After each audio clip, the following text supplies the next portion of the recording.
NMSU Police Chief Stephen Lopez hosted a forum with criminal justice students to review the history of gun legislation in the United States and address firearm safety concerns.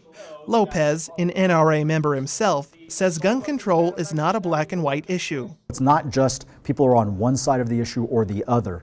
Most people are in favor of felons not having firearms.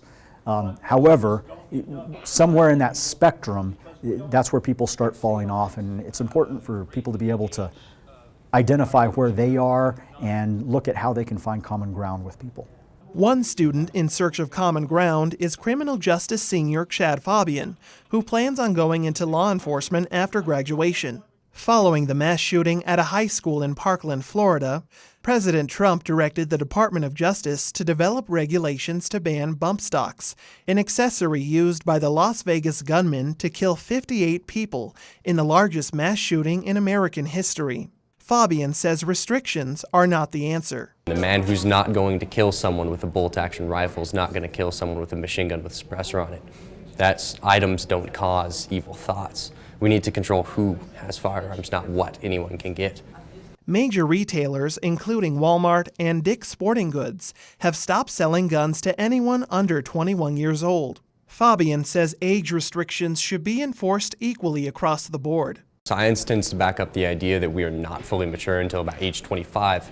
However, in order to do that, we need to be consistent. We can't have inconsistent laws. If someone's not mature enough to own a firearm, then they're not mature enough to vote and they're not mature enough to die overseas for the country. That's a simple reality. According to 2016 data from the University of Washington's Institute for Health Metrics and Evaluation, the United States ranks 31st in the world in gun violence, with 3.85 deaths per 100,000 people. But compared to other developed nations, the U.S. is a stark outlier, with a gun violence rate 8 times higher than Canada, 32 times higher than Germany, and 55 times higher than the United Kingdom. In New Mexico, about 18 people per 100,000 die from firearms, according to 2016 data from the Centers for Disease Control and Prevention.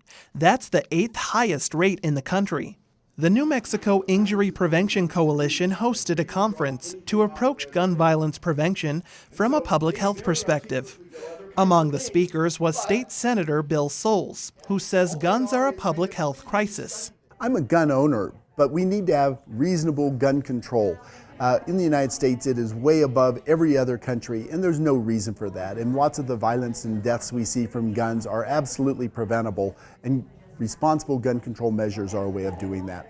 The Giffords Law Center to Prevent Gun Violence recently released its annual gun law scorecard, which ranks all 50 states on the strength of their gun laws. New Mexico received an F grade and was ranked among the 10 worst states for gun safety. New Mexicans to Prevent Gun Violence co-president Miranda Viscoli says to keep guns out of young hands, child access prevention laws need to be passed in every single state. And what that means is that if you're a gun owner and your gun gets in the hands of a child and they hurt themselves or somebody else, you're held accountable. I can promise you that'll get gun owners start locking up their guns. Representatives from the Las Cruces Public Schools Student Advisory Council recently made their voices heard in Santa Fe to advocate for Senate Memorial 8, which requests education officials to study and evaluate potential solutions to decrease the rate of suicide by firearms and gun violence in schools. More than half of those who died by suicide from 2012 to 2016 used a firearm, according to the New Mexico Department of Health. Soules says the way to decrease instances of gun violence going forward is through legislation. Absolutely, the changes have to do with legislation, and legislation has to do with voting. There's a major election coming up this November, and we've seen out of Florida and the amazing students there. We've got students locally. Students are going to force us to change our laws because they are sick and tired of what's been going on, and it will change things, and it's going to change through young people voting because they do not want this to continue in their society. There's growing support for gun control measures. A Quinnipiac University poll finds 2/3 of Americans support a ban on assault weapons, and 83% support a waiting period for all gun purchases. For KRWG, I'm Michael Hernandez.